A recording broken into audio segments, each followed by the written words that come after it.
கள்ளச்சாராயத்தால் ஏற்பட்ட மரணங்களுக்கு முதலமைச்சர் முழு பொறுப்பேற்று அமைச்சர்கள் முத்துசாமி மற்றும் ஏவா வேலுவை பதவி நீக்கம் செய்ய வேண்டும் என பாமக தலைவர் அன்புமணி ராமதாஸ் விமர்சனம் செய்துள்ளார். கள்ளக்குறிச்சியில் செய்தியாளர்களுக்கு பேட்டியளித்தவர் சிபிசிஐடி விசாரணை வெறும் கண் துடைப்பு மட்டும்தான் என குற்றம் சாட்டினார். அரசியல்வாதிகள் அனுமதி இல்லாம அவங்களோட ஆதரவு இல்லாம ஒரு சொட்டு கள்ளச்சாராயம் எங்கேயும் விற்க முடியாது. சிபிசிஐடி விசாரணைன்னு சொல்லியிருக்கிறாங்க. என்னை பொறுத்த வரைக்கும் அது வெறும் கண் துடைப்பு தான். சிபிசிஐடி விசாரணை நடந்து அதில் ஒரு 10 பேர் அதில் இருக்கிற காய்ச்சினவங்க விற்றவங்க கைது பண்ணுவாங்க.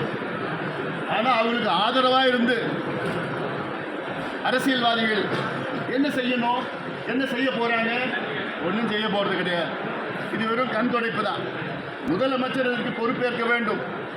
பொறுப்பேற்று இந்த துறை அமைச்சர் முத்துசாமி அவர்களையும் இந்த மாவட்டத்தை பொறுப்பு அமைச்சர் ஏவா வேலு அவர்களையும் உடனடியாக இன்று பதவி நீக்கம் செய்ய வேண்டும்.